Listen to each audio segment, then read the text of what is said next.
¿Qué es la poesía? Vaya pregunta, ¿no? En este libro, Tensión y Sentido, del poeta argentino Mariano Peirú, una introducción a la poesía contemporánea, abre precisamente con esa interrogante. Este libro nos da algunas luces. Por supuesto, no va a estar la respuesta total, pero es importante plantearse esa interrogante. ¿Qué es la poesía? ¿Qué es la poesía? Contamos con muchas definiciones muy interesantes, pero ninguna es totalmente satisfactoria. Gaston Bachelard, por ejemplo, dice que la poesía pone al lenguaje en estado de excepción. Pero esto solo sirve para afinar un poco si uno ya tiene un concepto previo, más o menos complejo y sutil, de lo que es la poesía. Para un niño de 10 años, la caracterización de Bachelard resulta inútil. No tengo el mismo concepto de lo que es la poesía que un niño de 10 años, pero puedo imaginarme lo que piensa él, y eso forma parte de mi idea de la poesía. Lo mismo pasa con el concepto de poesía de los antiguos griegos, o del Renacimiento, del Siglo de Oro, o de las vanguardias, y por supuesto de otras tradiciones culturales. El concepto actual de arte no es igual que el que inferimos que había en Altamira, pero en nuestra definición de arte, Altamira nos influye y nos limita. Tal vez no nos interese tanto hallar una definición de la poesía, porque eso limitará nuestra forma de escribir y de leer. Tal vez por el contrario, para los poetas sea interesante tratar de escribir de manera que de cada texto se pueda inferir un concepto distinto de lo que es la poesía. Evidentemente, este es un planteamiento utópico, por eso me parece adecuado. Oh castaño florecedor de profundas raíces, ¿eres la hoja, la flor o el tronco? Oh cuerpo mecido por la música, oh centellante visión, ¿cómo podemos distinguir el bailarín del baile? En estos versos, W. Yeats parece afirmar que la unidad de las cosas no se rompe aunque podamos concebirlas o percibirlas como una suma de partes, pero también que no podemos responder ciertas preguntas, que debemos aprender a aceptar la incertidumbre. Creo que esta es una de las grandes enseñanzas de la poesía. Las palabras son así, se mueven, cambian de significado y no solo a través de la historia o en el contexto de otra cultura, sino también a lo largo de la vida, a lo largo del día e incluso al repetirlas varias veces seguidas. En un poema, el lenguaje puede llamar la atención por ser raro, por funcionar de un modo distinto al de la vida cotidiana. Esto sucede tradicionalmente gracias a la métrica, a la rima, a la aliteración y otros recursos sonoros, a la disposición en estrofas, a la abundancia de figuras retóricas, al hecho de que la sintaxis se retuerza, todo lo cual sirve para advertirnos que tenemos que leer de otro modo, que el papel del receptor ha de ser distinto del habitual, pero también puede llamar la atención porque no se entiende. No funciona tampoco en este plano como el lenguaje de la vida cotidiana. Parece que no dice nada o que dice más de lo que dice. Esto genera tensión en el lector y esta tensión es parte del sentido de la obra.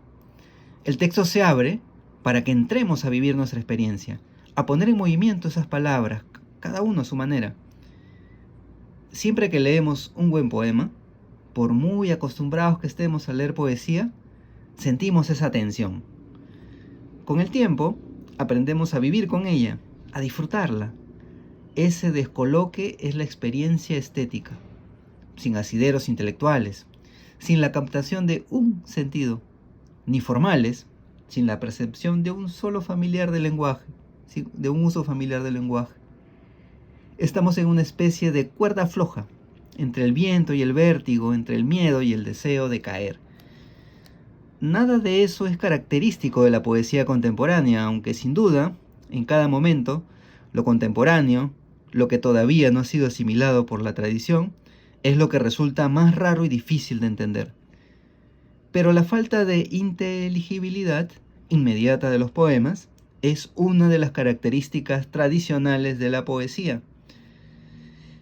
Goethe, por ejemplo, afirma en 1819 que la épica es un modo de escritura que se entiende claramente, mientras que la poesía lírica está inflamada por el entusiasmo, lo cual evidentemente dificulta su comprensión.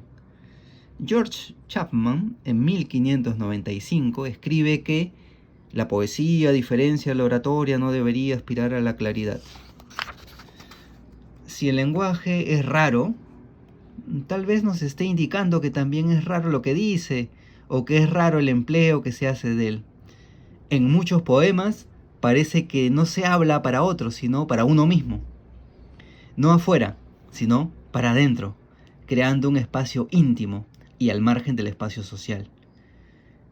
En un texto titulado Hablarle al vacío, Vasco Popa sugiere que su motivo para emplear un lenguaje distinto al que se emplea cotidianamente tiene que ver con su posición vital, que determina su posición en el acto comunicativo, y el interlocutor al que le habla, que a veces no es elegido, sino que viene impuesto.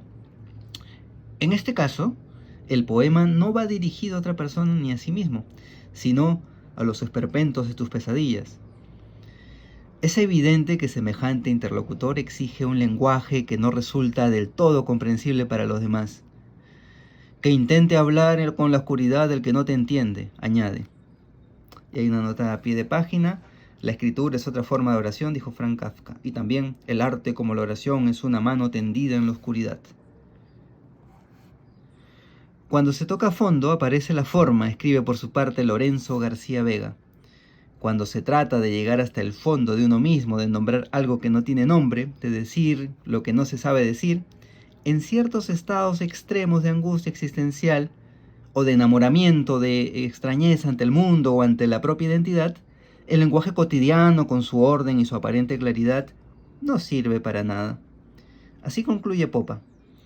Estás bajo el agua, le preguntas al agua. Estás en el fuego, le preguntas al fuego. Estás ante la muerte, le preguntas a la muerte.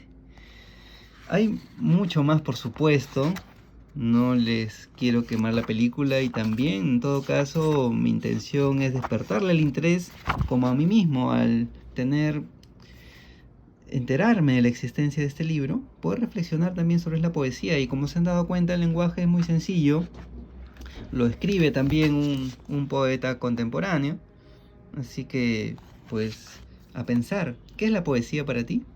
¿No? Que, a partir de muchas reflexiones podemos entender o percibir qué es para nosotros la poesía. Me gustaría mucho recibir sus comentarios y bueno, hasta una siguiente lectura.